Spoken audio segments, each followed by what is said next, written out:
Einstein, where'd you go now, boy?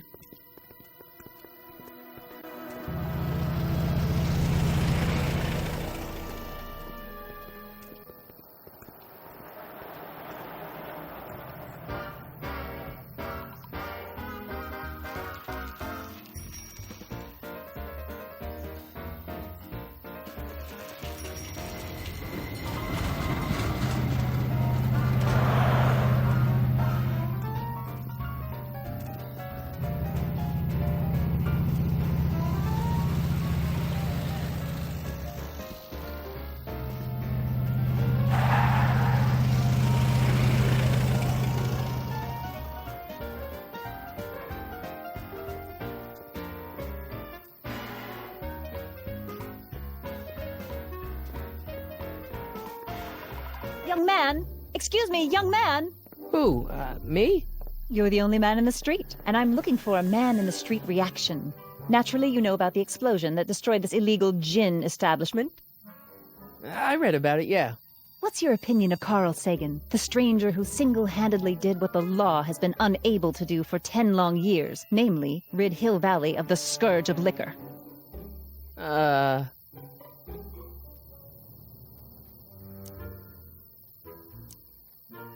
There's gotta be some sort of mistake here.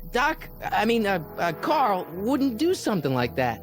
It's surprising the lengths a person will go to when it's a clear-cut matter of right and wrong. You've got an honest look about you. You do support the side of righteousness, I trust. How'd Doc get himself into... Doc? Doc is his nickname. I'm good friends with Carl. You are? Really? Oh, but I need an unbiased opinion for my story. Pretend you don't know him. How would you feel about his heroic act of destruction?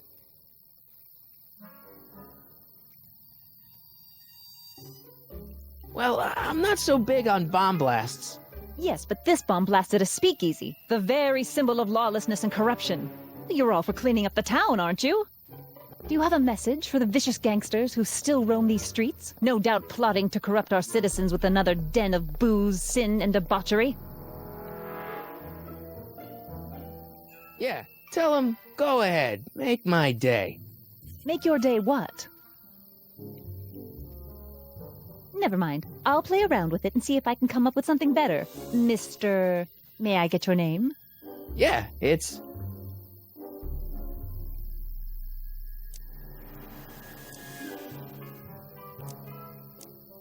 Michael Corleone. Thank you for sharing your candid opinions, Mr. Corleone. Edna Strickland, Hill Valley Herald. I know. I met you back. I'm familiar with your work. You read my column? How sweet! I know it's just an etiquette column, but I believe it'll lead to bigger and better... Oh! Einstein, no. Down, boy. Is this wretched creature yours? He assaulted me once before. What's got into you? Aggressive dogs must be kept on leash at all times. It's the law. Look it up. Doc. I gotta find Doc.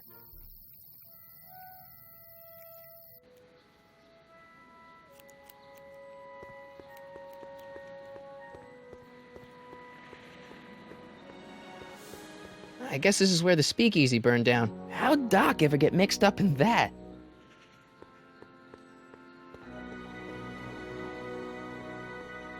Gail Zemeckis and Fine. Attorneys at law. No solicitors.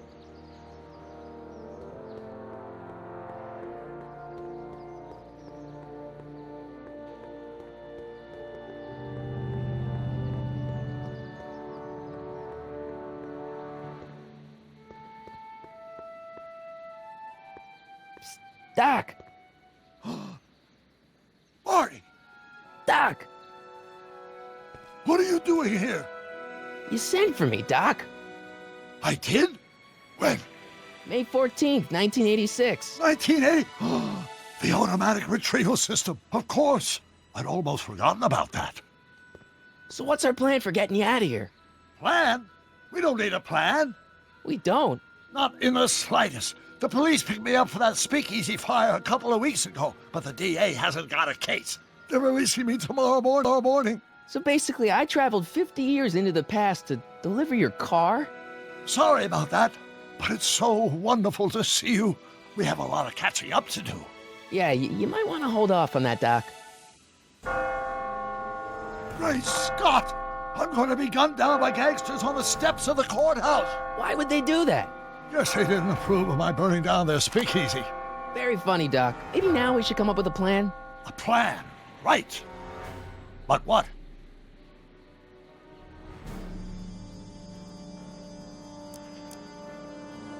Why don't we tell the authorities? Tell them what? That my friend from the future has proof that I'll be murdered tomorrow? They'd ship us both off to the loony bin. And trust me, you don't want to see the inside of a 1931 insane asylum. Why don't I take the DeLorean, go back in time before you were arrested, and stop you from getting caught in the first place?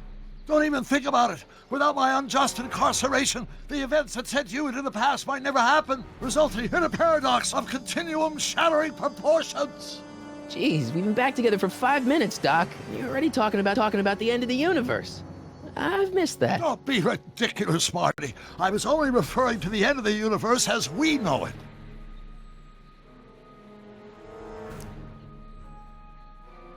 Well, I suppose I could just get some dynamite and break you out of jail. No, that's far too dangerous. Not just to me, but to random innocent people in the past. The repercussions could be... That's it! What's it?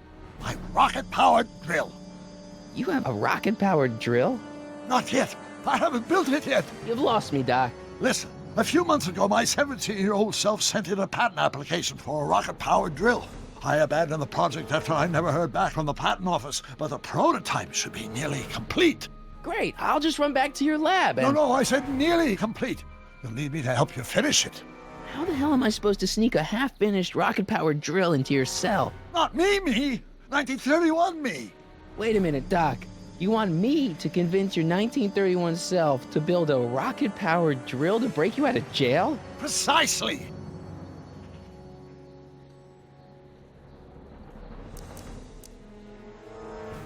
Won't talking to yourself cause, irreparable damage to the space-time continuum or something?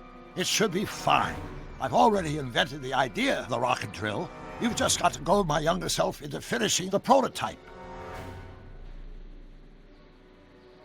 How am I supposed to convince your younger self to finish the rocket drill? Just tell him I need to break his older self out of jail? Absolutely not. Whatever you do, you can't tell my younger self anything about time travel. I won't come up with the inspiration for the flux capacitor for another 24 years. Then what am I supposed to... Just be your charming self. From what I remember, I'm a pretty easygoing kid, so enlisting me in a scientific adventure should be a piece of cake. Okay, let's say I go along with this crazy idea. Where can I find you? I mean, the other you. How should I know? It was over 50 years ago. Why don't you go over to the soup kitchen next door and give my house a call? They'll know where to find me. Soup kitchen. Got it. Just stay away from the soup. It'll cause irreparable damage to your digestive system.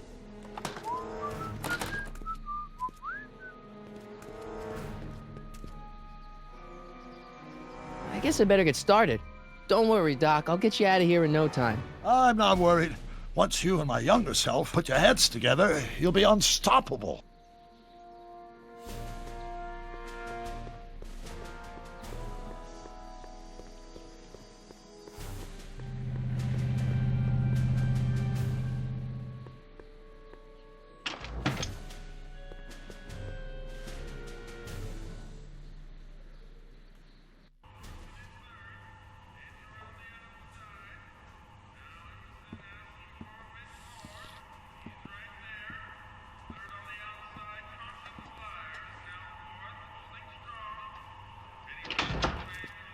McFly! Biff? Kid! Grandpa? That's Mr. Tannen to you, Artie. What are you doing out here? Well, I was getting kind of hungry, so I figured I'd come down here for some free soup. Just thought I'd come down for some soup. Think, McFly. The DA's throwing around subpoenas like Babe Ruth. I don't think Ruth's a pitcher anymore. Shut it! If one of those subpoenas landed in the hands of my number cruncher, I'd be in a whole lot of trouble. I could even get sent up the river. You wouldn't want that, would you? Would you? No, of course not, kid. All right, that's better. What are you looking at, punk? Keep your eyes on the soup, kid. Well, Well, what? Well, what are you still doing here? Sorry, kid. I'll just run back to the safe house. You do that. And McFly, Yes? that hat's too flashy. You better let me hold on to it. Now scram! You got it, boss. And don't come out until I give you the all clear. I swear, if even one of you mooks could add 2 plus 2 without your fingers, I'd dump that wimp into the lake. Hey! Anyway, I'm off to make myself irresistible. Don't let anyone burn down the shop while I'm gone.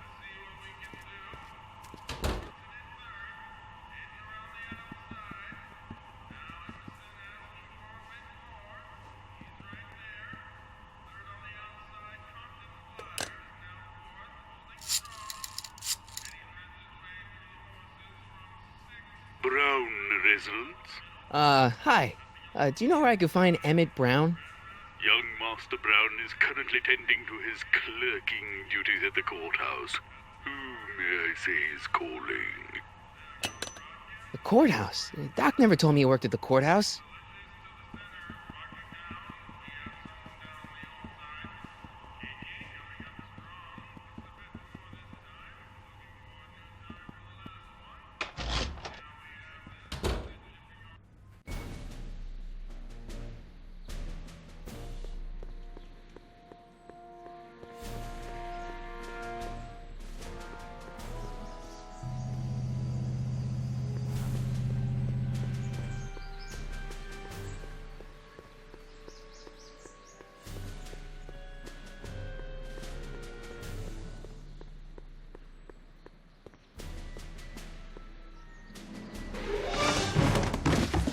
Don't touch those! These are very sensitive legal documents. Nobody is supposed to handle them but sworn officers of the court. Judge Brown says so. Judge Brown? Doc. Nice to meet you. I'm Michael, Corleone. Emmett Brown. But I am a law clerk, not a doctor. Now please get out of my way. I have important business to transact. Naturally, H2A multiplied by the inversion of H has to come out less than expectation value of A, right? What am I missing here? Or do we take H to stand for the Hermitian line? Oh, think, Emmett, think. H to the A multiplied by the inverse of A. H to the A multiplied by the inverse of A.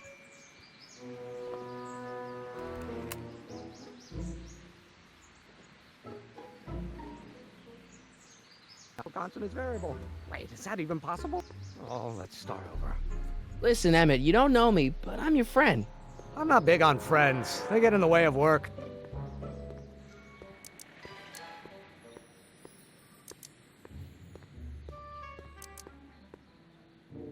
What's this important business you're up to? It's a legal matter, very complicated, very abstruse. I need to obtain 5 sets of initials on every copy of this writ of indemnification before before Judge Brown can even think of granting a waiver to the party in the first part. You have no idea what it's about, do you? That's how important it is. Come on, Doc. Emmett, drop the Legal Eagle Act. I got something more important for you to do. Mr. Corleone, I'll have you know that the law is the very mortar that holds society together, and we in the legal profession are like brick masons building the edifice of the future. Your dad tell you that? Every morning. Listen, I understand you're working on a new invention in your lab. Invention? You must have me mixed up with somebody else. I'm in law. I have absolutely no interest in science. Come on, wait up a minute. You again? Can't you see I'm busy? See, I'm sort of in the science business myself. That's why I sought you out. Not that I care in the least, because science is the furthest thing from my own area of interest, which is law, but I don't believe you. It's true. I'm a scientist. So tell me something, Mr. Scientist, from your vast storehouse of scientific knowledge. The leg bone's connected to the thigh bone? Amazing. Okay, so you don't want your old man to know. That's fine. Listen, we all keep secrets. But I'm telling you, you can level with me about this science project of yours. I am not a scientist. Go ahead, ask me what E equals. What does E equal? I have absolutely no idea. See? I don't know where you got your information from about me, mister, but you're wrong, wrong, wrong.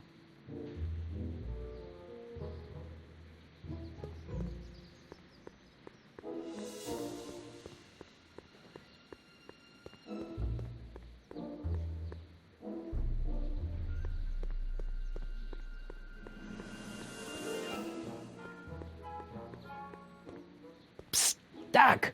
Marty, have you found my younger self yet?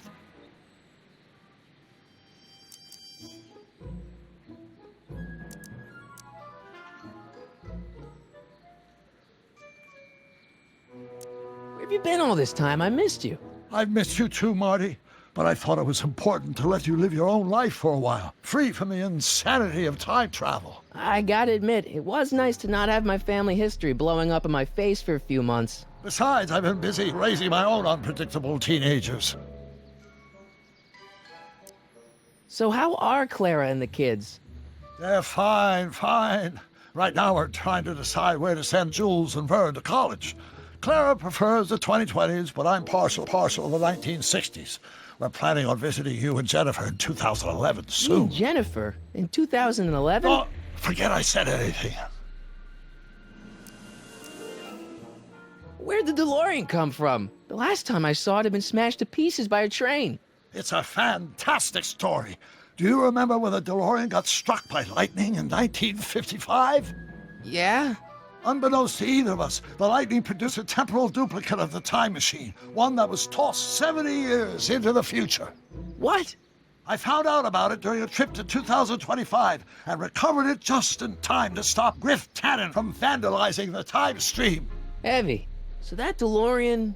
It's for all intents and purposes the exact same machine as the original. Plus or minus little bells and whistles I've added over the years, of course. So, what were you doing in 1931 anyway? Oh, nothing terribly exciting. Indulging in a little personal nostalgia, picking up a few rare out-of-print books to surprise Clara on her birthday, solving a historical mystery or two. The usual. Usual? You lead a pretty unusual life, Doc. It's an unusual universe, Marty. I hate to tell you, Doc, but your last time departed display is on the fritz. It is? So how did you find me? I found one of Edna Strickland's shoes in the DeLorean. How did one of her shoes get in the DeLorean? Einstein took it from her. He did? How strange. Ida almost never attacks people. Not without a good reason, anyway. I hate to tell you, Doc, but It is? I found How did one of... Einstein took... He did? How'd you wind up in jail in 1931 anyway? During my trip to the past, I decided to look into one of Hill Valley's unsolved mysteries. The fire at the speakeasy. Exactly. I thought I was safely hidden across the street. But when the fire started, there was a tremendous explosion, and I was knocked unconscious by a stray brick. When I woke up, I was here in jail, charged with arson. That's horrible. I know. Worse yet, I still don't know who started the fire. Guess who I bumped into at the soup kitchen? My grandfather. No!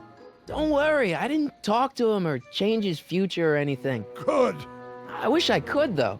This era's Tannen is treating him like dirt. Don't worry. If history plays out as it's supposed to, he'll soon be out from under Kit Tannen's thumb and free to live out his life as a humble accountant with your grandma. What was her name again? Sylvia. Right, Sylvia.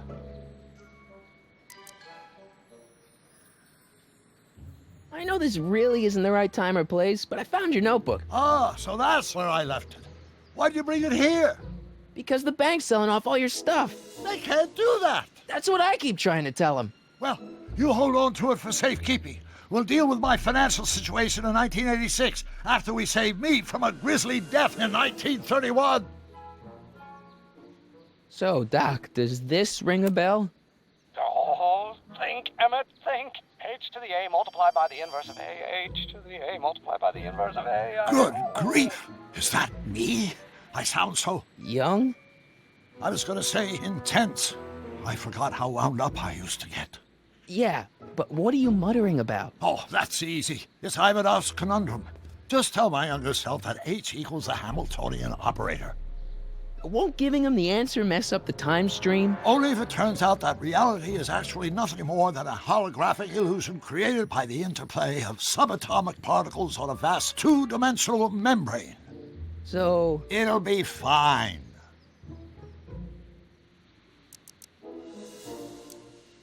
what's the story with this kid Tannen jerk anyway? Biff's father? By this time next year, he'll be pulling down a life sentence in San Quentin. There was even a song about it. Wait, if Biff will be born in 1938, and Kid will be in prison... As I recall, he escaped from prison in 1937 for about 3 hours. that's a busy 3 hours. No kidding. What do you know about Edna Strickland? Edna, we never really socialized when I was younger. She was a few years older than me, and we traveled in different socioeconomic circles. Why do you ask? She thinks you're a hero for burning down that speakeasy. She's doing a story on you. A story? Oh, yes, now I remember. Ask Edna, the etiquette column that doubled as a pro-temperance soapbox. She believed that the consumption of alcohol would inevitably lead to a complete societal breakdown. Sounds like a fun gal. You should have seen her when the hippies started showing up in the 60s. She just about lost her mind. That would explain a lot. Hang in there, Doc. Not the best choice of words, Marty.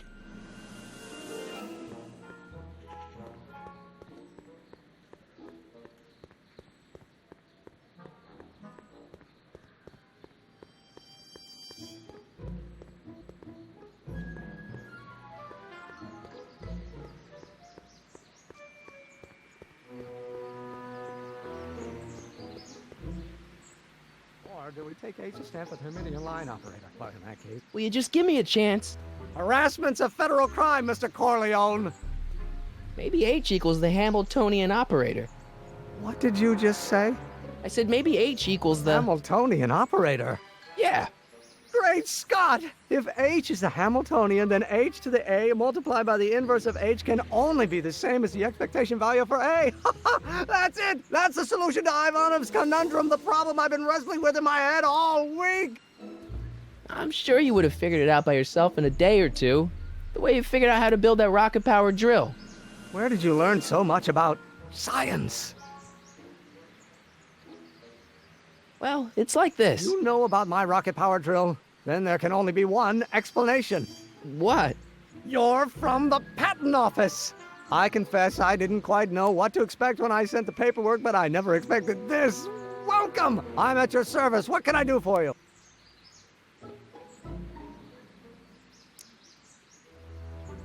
Can I see your rocket-powered drill? Of course, of course. Naturally, it's just a scale model, but it's nearly operational. I can show it to you, say, first thing in the morning? Nah, that's no good. I need to see a full-size model. That's fully operational. Tonight. Otherwise, we'll have to award the patent to a competing inventor, Dr. McCoy. It can't be done! I mean, it might be possible to construct a full-size working model in that time frame, but I haven't got the main ingredient for the fuel. I'll get it for you. What is it? 190 proof grain alcohol. And you know how difficult it is to get a hold of alcohol these days. Especially now that someone's blown up the speakeasy. And besides, there's no way I can get off work until I've delivered the subpoena. It's part of the investigation into the business affairs of Kid Tannen. Is it vitally important you see that rocket-powered drill today? Yes. Is it vitally important you deliver that subpoena today? Yes! Listen, I'll help you deliver it, and I'll see to it you get the alcohol you need. If it'll help you get that drill finished by tonight. Deal? Deal. Here's the subpoena. Arthur McFly? I've got to subpoena my grandpa? No! It's Kid Tannen. Hey, I just saw him at the soup kitchen yelling at Arthur McFly. I'm not surprised. Arthur does the books for his business. What kind of business? That's what the DA is trying to find out. Let's go talk to him. No! Why not? Kid Tannen can tell us where Arthur's hiding. Yeah, well, he can also have us fitted for a Chicago overcoat.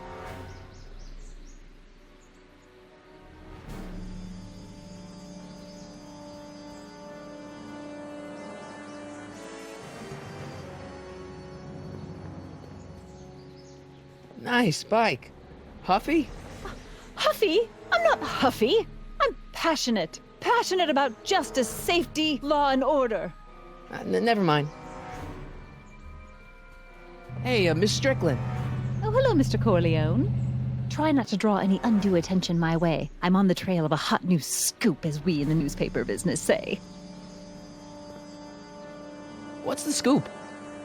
I've heard rumors that something shady is going on at the Sisters of Mercy soup kitchen. It's under new management, you know. And we mustn't jump to any conclusions, not till the facts are in.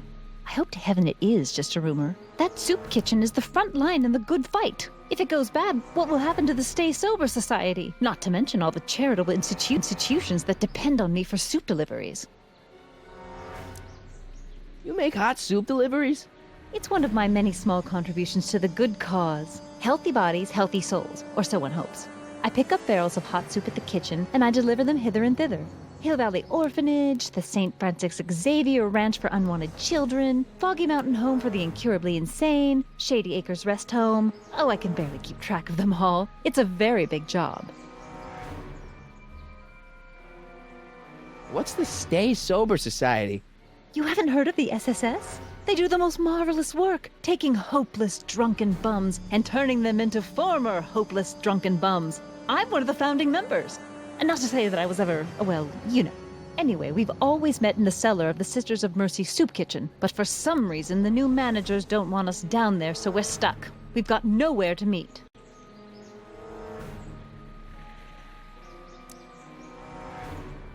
I know a place where the Stay Sober Society can meet. Oh? Where? The Brown residence. You mean Judge Brown's place? Yeah, I happen to be good friends with his son Emmett, and he's told me the judge would love to lend his place out for, good causes like yours. Really? Why, that's the most generous, public-spirited offer I've received in a month of Sundays. Please, tell your friend Emmett we accept. The meeting isn't due to start for a little while, so that'll give our people some time to set up.